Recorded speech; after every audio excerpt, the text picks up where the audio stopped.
Hey, Donald. I heard you're trying to start a new story, but you keep getting pulled back onto the Megazoic train. Yeah, I'm trying my best to get to work on this new idea of mine, but I keep getting pulled back into old, comfortable thoughts. Ooh, I should work more on the Megazoic real-time strategy game. I need to keep going on the Megazoic script. Of course, I'll get my mother to sew some exclusive Megazoic handkerchiefs.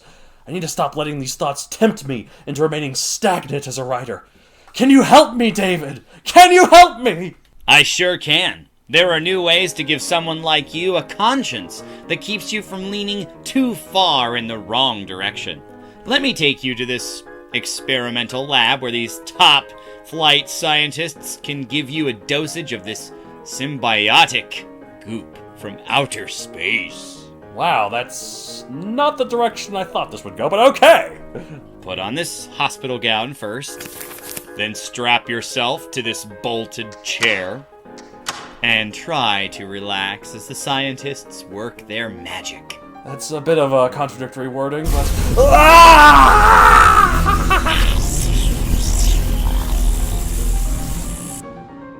And there you go, Donald. You're now bonded with the symbiotic goop from outer space. He will act as your conscience. Hello, Donald. I am the symbiotic goop from outer space. I will now act as your conscience. Hi, symbiotic goop from outer space. Oh, do not mind my monstrous voice. I am a peaceful, well-meaning being who seeks to aid my host in difficult situations. See, Donald? There's nothing to worry about. Now, take him home with you and act as you would. You won't even notice him most of the time. Okay. Going home now. Actually, I'm a bit hungry now that I think about it.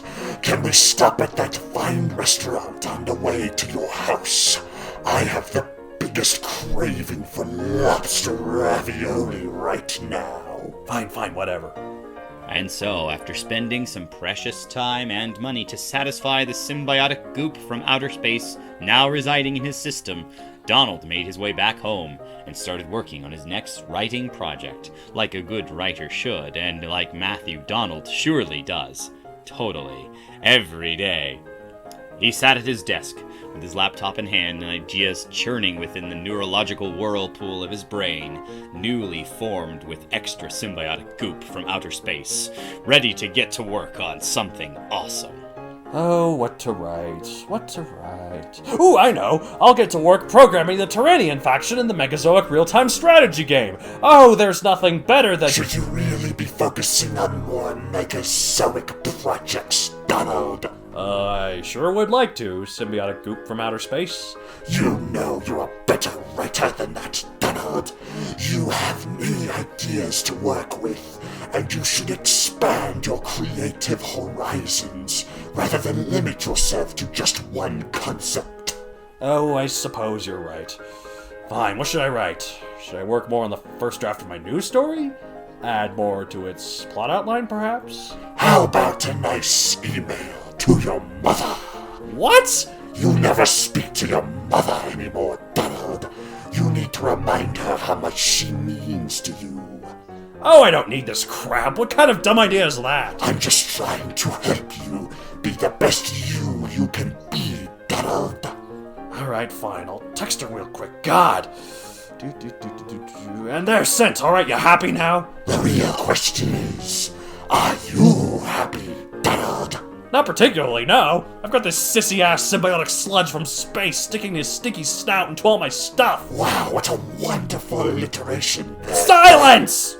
The symbiotic goop from outer space stayed with Donald, keeping his focus on other, non-Megazoic related stories to write, while subtly guiding him toward other opportunities to be a better person, the best you can be, as any good conscience should. You should teach a writing class. A writing class? No, that's the last thing I want to do. You've got this wonderful gift, Donald. You should use it for the betterment of your fellow writers. Listen, you sick sack of galactic goop. There are two ways to fail as a writer. One is to get rejected by literally every publisher and literary agent on the planet, and the other is to become a writing teacher. There's no way I'm doing that. Also, you should write love songs. They're so sentimental and sell like hotcakes. You'd be a writing sensation overnight. That's it! I'm sick of your crap. I knew a symbiotic goop from outer space was a bad idea. I don't need a writing conscience. I can write my own stories. I'm getting rid of you once and for all. But you can't. We're symbiotically linked now. Oh, I've seen Spider-Man 3. Sound is your weakness. Bring out the church bells! No! Get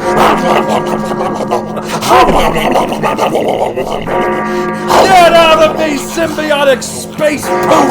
Get out of me! Fall, you sludge! Fall to the ground! Donald, are you in here? I lost my gig as a narrator, and I wanted to see how that symbiotic goop from outer space was working for you. Donald? Donald? Ah! The space goop is falling on me! It's attaching to me! It's bonding to me! Welcome, fellow nerds, to another episode of the Writ, the show with writing as a theme and relevance, heck, even competence as a dream. We're so self-deprecating, aren't we? But at least it's justified.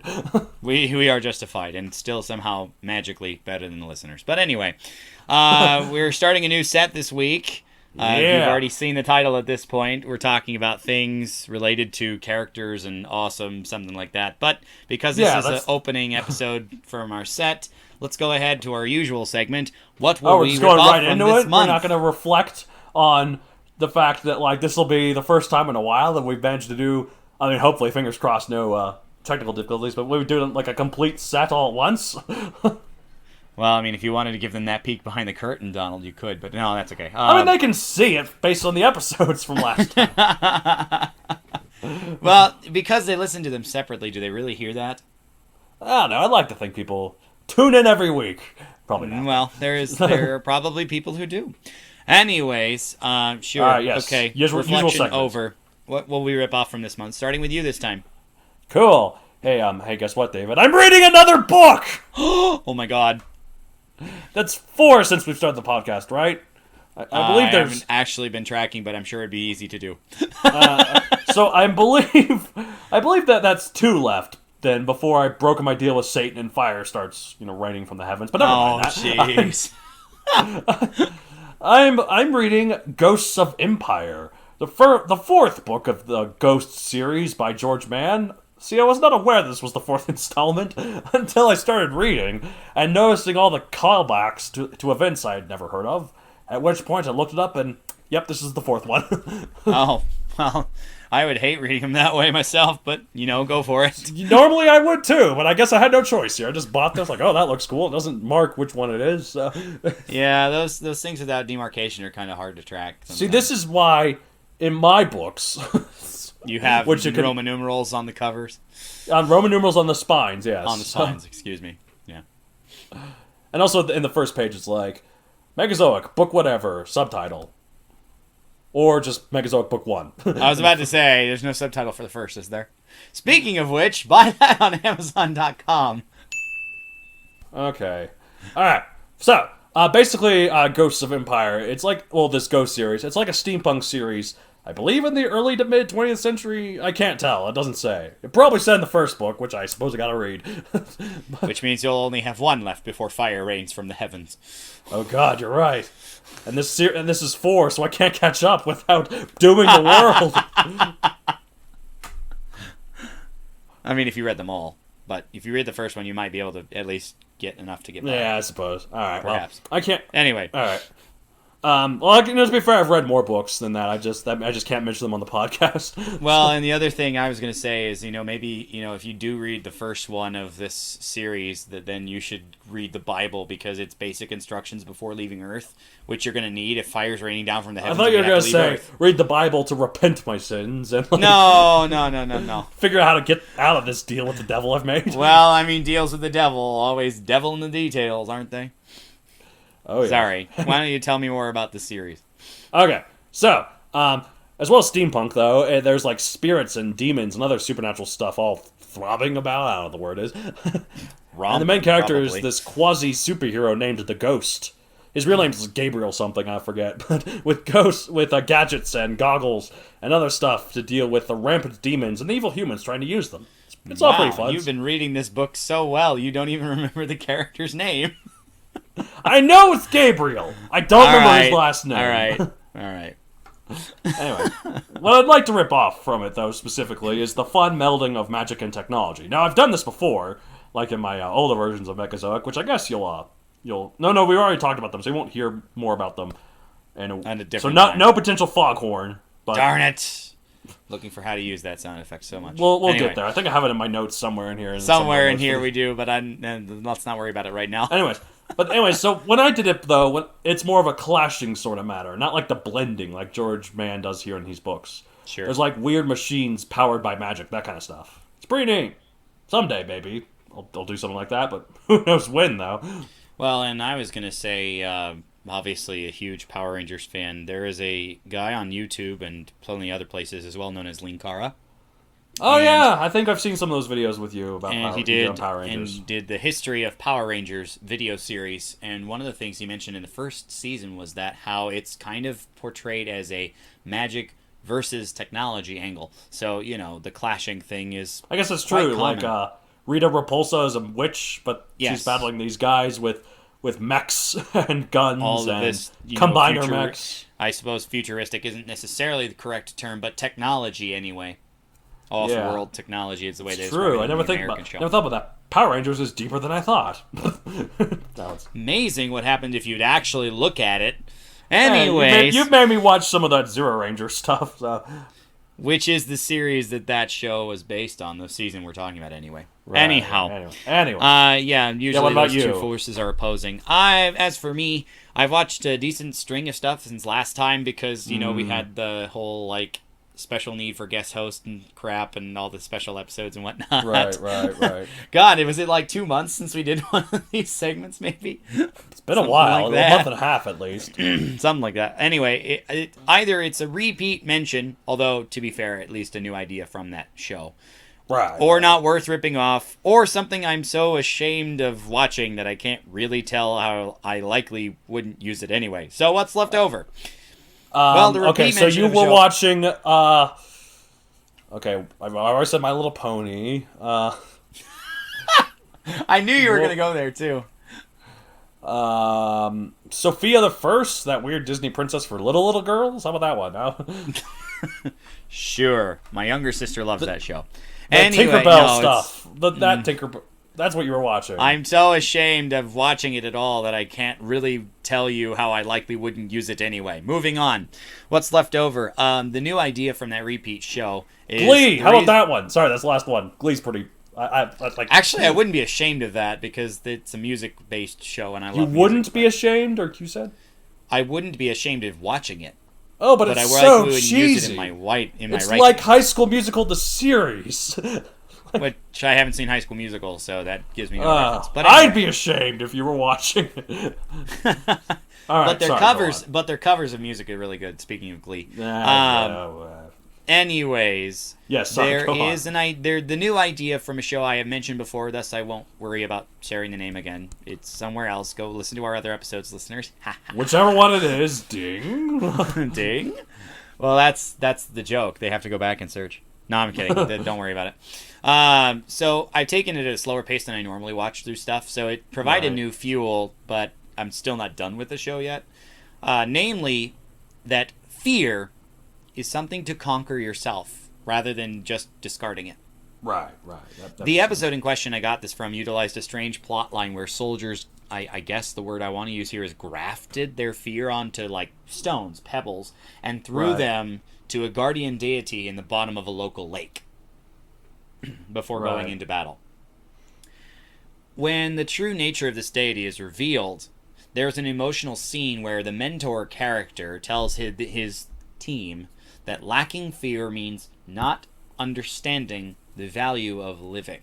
I mean, that makes sense to me. Like, if you're consider not afraid of death, you can't value life. You know, you can't respect life. Exactly. If you life is precious because it's so easily destroyed. So, and it's irreplaceable. Exactly. It did not come up in this episode, but there is the case of someone unafraid to die, and they'll certainly go further than somebody who, with a reasonable fear of death. You know, that when you think about that example, it checks out. Right. You're not afraid to sacrifice yourself. You're not afraid to put other people in danger because you're just not afraid. You know. What was the thing that Harold Hill said in Music Man? I think we mentioned Music Man a lot in the show for some reason, maybe because of the Gary Indiana thing. But and it's a very good musical. But that's he said, like, a cowardly man dies 1,000 deaths. A brave man only 500. Something like that. I can't remember the exact joke. Malign myself. Yeah. Or maybe it's the other way around. I don't know. Well, the other thing is just a gimmick thing from a fringe tokusatsu show. This show is called Kyodai Ken Biclosser. The first two words translate roughly to brother fist. Wait, does Ken mean fist or brother? Ken means fist. Kyodai is the word for sibling, but the kanji literally translates to brother. So it's kind of intriguing, I suppose, for people into that kind of thing, that the first kanji refers to older sibling, and the second refers to younger sibling. So it literally could be transliterated as older, what about younger twins? Brother. I mean, I guess even twins. Well, twins still have birth order, I suppose. Yeah. They're not born at the exact same time. Nope, that would be murder on a woman's... Anyway, the first two words translate roughly to brother fist, and they are two brothers that fight against this evil force in the show. In the titular brothers' shared room, they sleep on a bunk bed that folds up against the wall when not in use. There's literally like a mechanic that they can just tip the beds up and it goes onto the wall. I need to have one in a character's room. That is so strange, fringe, but cool. I need that in my room. Like, I don't even have anyone to share it with. You just want that. I just want one bed that just folds into the wall. That would be amazing. But then, making it might be kind of a... Because then think about all the room I'd have. Well, you can make more room with that setup. Anyway. Right. Anyways. So, new set. We are talking about awesome. And to start... Awesome characters, specifically. Yes. Different types of awesome characters. Particularly characters. As you've seen from the title, and we've wasted approximately 9-ish, after edits maybe, of your time. Oh, wait, sorry. That doesn't count the ad. And my recording says 11 minutes, not counting the ad, so... Well, I'm still not sure where it's going to end. So, like, approximately 15 minutes of your time. And we still haven't talked about this. We're talking about badasses. We've been wanting to do this one for a while. I don't know why I did the Terminator theme there. I mean, he's pretty badass. He is. But anyway, let's go ahead and start with the basics, and that is, in your own words, describe a badass character. Donald, go. Describe a badass character. How could I even begin to describe a badass character? Man, it's just like the bad. I don't know where I'm going with this bit. I have no idea where you're going with this bit. Okay, well, badass can describe many facets of a character's personality. Sure. But mostly it entails the feats a character does. And this doesn't necessarily always pertain to combat. Like, Martin Luther King was a badass. Like, Martin Luther King Jr., he was a badass. And he was also one of the greatest pacifists in history. So fair. Mahatma Gandhi probably qualifies in this realm as well. Especially in Civilization when he has nukes. Well, yeah. That's an obscure reference that some people might get. Some might get. Anyway. But I think for this episode, though, it might be best to stick with combative badasses, as the other types of awesome characters are featured in the rest of the set, which we'll get to. Well, some types. I'm gonna... Yeah. Okay, we'll talk. Yeah. I'll have my own at least 3 other types. we have at least 3 others, you're right. Okay. Stay tuned, listeners! We're really good at covering everything, you know? Basically, a badass in this sense is a character that who not only performs amazing feats of strength or power, but also never gives up no matter the odds. A character can be physically weak and still be a competitive badass, such as when they hold up their weapon and stare down their enemy that greatly outmatches them. Yet they never back down, but face their enemy head on. Sure. That's badass. Mm-hmm. It's inspiring. Basically, if a character faces insurmountable odds and still keeps up the fight, they're badass. That's what I think. I was hearing you talk about that and say that's badass. I think the best way to describe it is that these characters inspire the audience. Yes, they certainly do. They make it's why it's rough to have this kind of stuff on kids shows because it's what's called imitative behavior. Yeah. The kid's like, oh yeah, I can do flips too. Whee! Little Timmy's in a wheelchair. Okay. That was surprisingly dark. No, my younger brothers eventually found, I think there was from the season Power Rangers Lightspeed Rescue. Oh, for God's sake. No, it's fine. I mention dinosaurs all the time. You can mention Power Rangers all the time. Okay. I'm bringing this up for a reason. Okay. And they watched this show, and they were inspired by the Midway edition called the Titanium Ranger to start trying the punches and kicks and stuff like that. The problem was that A, these are trained professionals who film this stuff, and B, there's a distinct difference between imitating kicks on open air without actual people and trying to do it to other people. And that was the problem.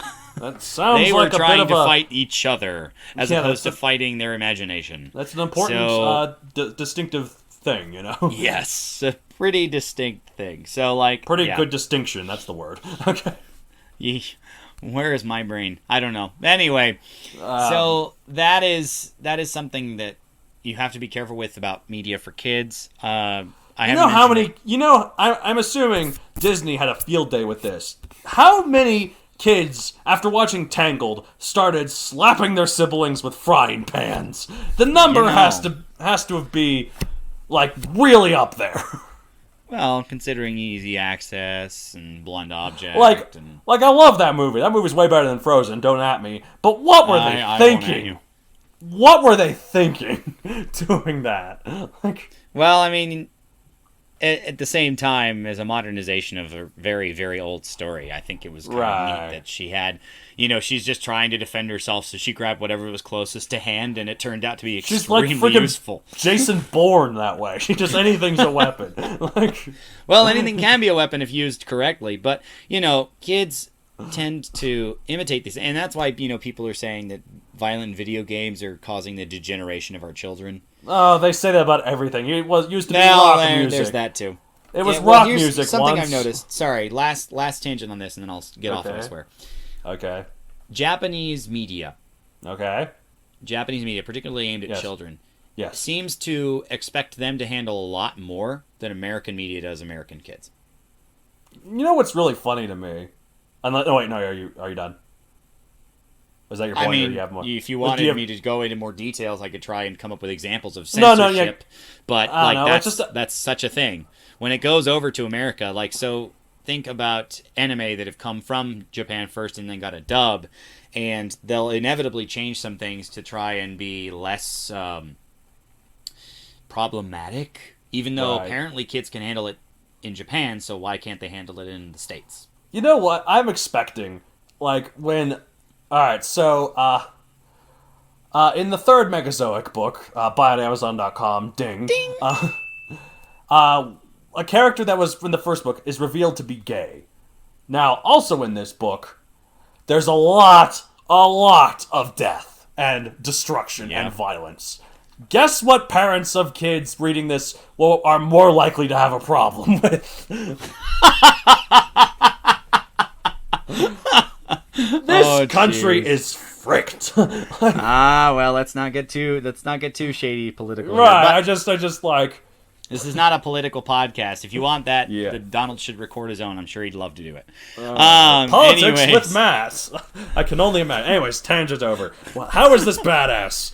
let's get back to... So, yeah, so my definition of badass, as I said, inspiring for one thing, but a badass is liable to make your jaw drop at least once per story. Hopefully at least once, yes.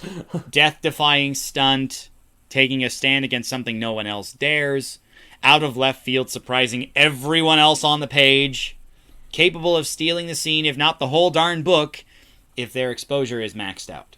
Right, like in Lord of the Rings, Legolas, he does all the badass things. Like I really need to show you these movies so you can see him in action. I've read the books. I know what you mean when you're referring to Legolas being a scene stealer. Like, aside from the fact that they cast a in very the movies, photogenic actor. Okay, I'm assuming this isn't in the books, but at one point, he gets a shield, he throws it downstairs, he hops on the shield, he surfs down the shield while going down the stairs, firing arrows at orcs as he's going down. And then once he reaches the bottom, the shield flies out and stabs an orc in the neck. I suppose that's more of a visual thing. And we talked about, action directors taking over stuff when we talked about doing scripts. And I can't remember what episode that was, so I won't worry about the ding. Okay, we're getting near the limit of dings for this episode. Really? You're bringing it on yourself by limiting. I know I am, but anyway, yeah. So it's one of those things that there's that moment that everybody starts talking about, that everybody is like, "Oh my god!" For example, the one scene in Cap 2, The Winter Soldier, where he's literally like one hand holding the helicopter to the roof. That's Civil War, but yes. Oh, I'm sorry, that is Civil War. Cap 3. My bad. Beautiful. Mwah. Beautiful. Those biceps. I would still die for them. Anyways, that is certainly badass scene, and I don't even think that was the only one he had in that movie, because he had plenty. Inherently, he is an inspiring character, an inspirational kind of person. The thing that's weird about the word is that, it's kind of a colloquial term. They aren't necessarily bad. They're just amazing. They're inspiring. They are jaw-dropping. Okay, here's the thing. I saw this comedian once. He was I think he was either Swiss or Polish or somewhere in from Middle Europe. And he was talking. He had learned English and he was doing comedy. He was saying that he is fascinated by the word ass because it means so much. And he talks about badass as one of those things. Usually when you add ass, I first thought it just means butt. It turns out, no, there's far more meanings to it. Donkey. But also, he says that, badass means really cool. But, a lot of other times, if you say ass at the end of an adjective, it adds emphasis to it. There was slow-ass traffic. Or, that was... Yeah, there is that. That's a blue-ass shirt. You can't go half fast, right? Sorry, I know we went on tangents, but I want to keep going. He's so funny, because he's like, ass also means a person. Move your ass. But it means move you, not just your whole body. Well, no, that's literally a part of his... Anyway. And then he said, what's even more confusing is that you can divide ass. If you half-ass something, that means that you're not doing really good about it. It means you're not you're not giving it your all. But if you go even smaller and go a piece of ass, then it means that someone's really hot. It's really fascinating to think, this word, it's anyways, tangent. I'm sure it's fascinating, but it has nothing to do with our conversation about badass characters. Badass. Badass, you think, based on those descriptions, like slow-ass traffic or blue-ass shirt. Badass means, it's really, really bad. But no, it means it's really cool. So... Counterintuitive. They might actually be bad. But anyway, let's move on. What are the most effective ways to write a badass? Go for it. You're up first. Okay. I am first, aren't I? Okay. To fully engross the reader, it's probably best to not start out with your character performing these awesome feats like they're nothing. Have the story build up to that. Let the reader see the character for who they are before showing them what they're capable of. That way... They appreciate seeing a character they like do an awesome thing and are engaged in the awesome moment. Yeah. if you deal all your badass cards too early, they're not going to hit as hard. So save those moments for when it truly counts. That's what I think anyway.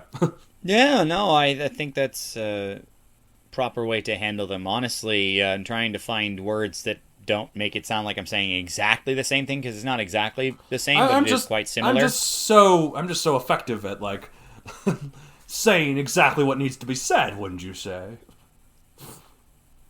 What does that make me? Frosting? The true climax of this character's... No, I'm just kidding. A piece of... What? I know. The true climax of this character's arc will leave the audience flabbergasted, either in a good or bad way, because it does work both ways. Oh, yeah. So tipping your hand too soon ruins that impact. Right. Sorry, I'm waiting for the train to pass. I should have waited. I should have actually waited a little longer, because now it's probably going to come through. Okay. You might assemble the puzzle piece by piece, or not even bring this character on the page until that perfectly timed moment. Captain Marvel. But having such an early peak only means there's nowhere to go but down, right? Right, exactly. Well, like, also... Yeah, go ahead. Yeah. I was going to say, with Captain Marvel, yeah, she's brought in at the end to help deal with the threat as it's big, but also that movie does a good job of, like, she doesn't start out as the unstoppable Superman character that she ends up becoming. She builds up to that in the movie. You haven't seen the movie yet, so... No, I haven't seen the movie. I was referring to her appearance in Endgame, because... Yeah, no, in Endgame, she's definitely she's already awesome, and so she's like, yeah, I'm awesome. So she shows up at the perfect time and nowhere else, because they literally could not leave her in there without breaking the movie plot. Right. Plus, with the whole time travel thing, it's probably she had no stake in that. She had no reason to go back with them. So fair enough. And plus, I don't know. But anyways, yeah. Now that I've seen the movie, so maybe she does. Don't say anything. In the movie, anyway, she starts out less powerful, and then she builds up to it. God, you can't figure out what. Anyway, also keep in mind that not all badass acts resemble high-wire stunts or tentpole action scenes. No, I think every single one of them does. That's why Martin Luther King Jr. was so badass. He was always on the high wire. Yeah, because it's totally an action scene with Martin Luther King Jr. when he's standing up giving the I Have a Dream speech. That's totally a tentpole action sequence, Matt. Yeah, he's totally the I Have a Dream speech while simultaneously fighting off ninjas. Sorry, is that in poor taste? He wouldn't be fighting off. Anyway, if a character is badass, do they have to be this way all the time? Absolutely not, because they are still human. Even if they're not literally human, like the characters in my Megazoic series. Buy on Amazon.com. No more. I recognize this is all my fault. I'm the one doing all this. You only bring it on yourself. It's not fair to you. Fine. Ding as much as you want. I'll edit it in, however. I try not to take too much advantage of it. But anyway, that you mentioned earlier that you kind of build them up, right? Right, so exactly. They couldn't be that way all the time if they're on screen and having that build. If they're not, then, different story. But to really endear the reader to your character, show them at their normal moments. One's more relatable than just throwing a sword all over the place and carving their way through enemy hordes. I mean, that's always fun, of course. But sure. you don't have to necessarily do their normal moments often. But if you do it enough, it really helps the reader understand the character as a human, rather than a one-dimensional train of badass with no junctions or swerves in the slightest. Hopefully that metaphor makes sense. Unless they're in your stories, because then they're not human. Oh, right? Yes, of course. Thank you for reminding me. Mr. Single Idea Writer over there. One of these days, I'll write something that has humans as main characters. One of these days. Let it be soon. Anyway. Of course, like all writing rules, these can be broken if that's your intent, like showing them at their normal moments. Like, if you want to have a character who's merely a paragon for another deeper character to look up to, sure, he can just be a badass. If we're only meant to see this character through a lens of idolization, then show them that way. It all depends on how you want to tell the story. Yeah. I was going to say something else about the whole, there are moments for it, depending on what story you're trying to tell. I think you say something about that later, too, so I'll try not to elaborate too much here. I don't know. Who cares? I don't even remember at this point. But, if they're in focus the whole time, I'd argue they can't. I mean, if they're not, if they only show up part of the time and they can always be that badass type character, but I think if they're on your screen, on your page, every single page, then it gets kind of, we get you too used to it. Right, no, exactly. We You want grow to keep accustomed it fresh, to it. But it depends on what story you're telling. If this character happens to be the titular character, it can't be constant. There needs to be some on-off switch. Exactly. No, they gotta show their non-badass, normal domestic side.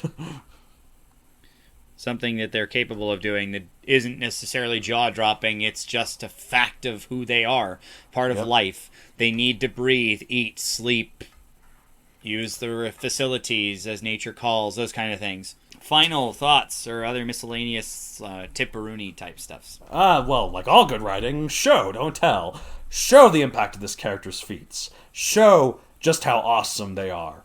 Don't say this character is awesome. Describe their awesome feats. Describe what they did and how it affected the situation.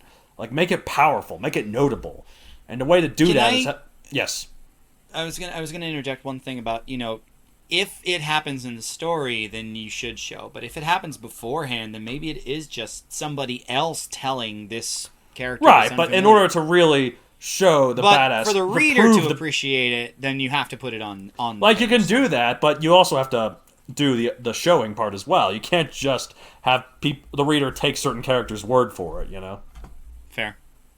Otherwise you get a Gilderoy Lockhart sort of thing going on.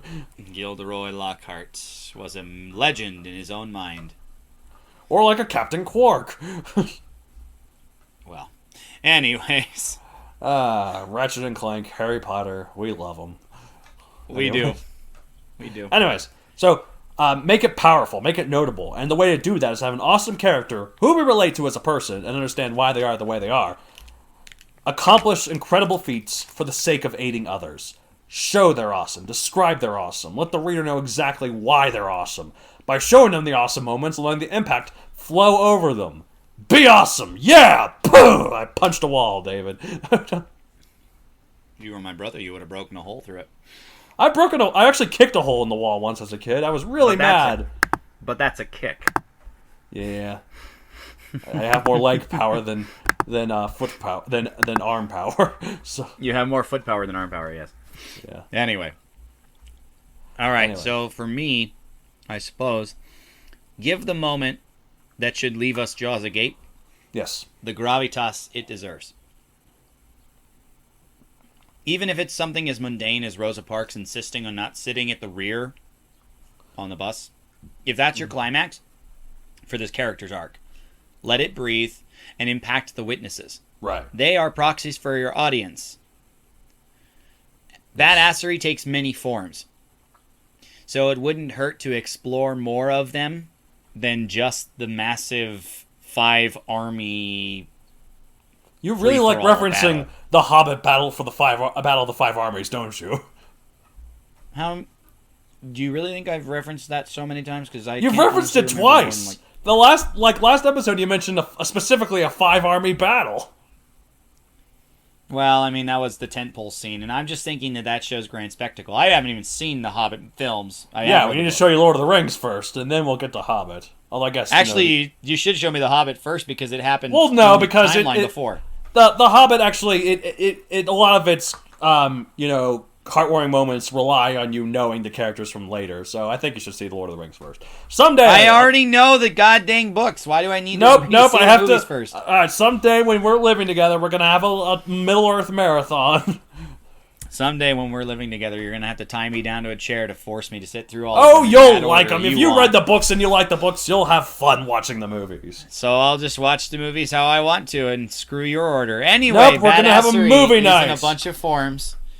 So, anyways, find the other ones that aren't all about combat.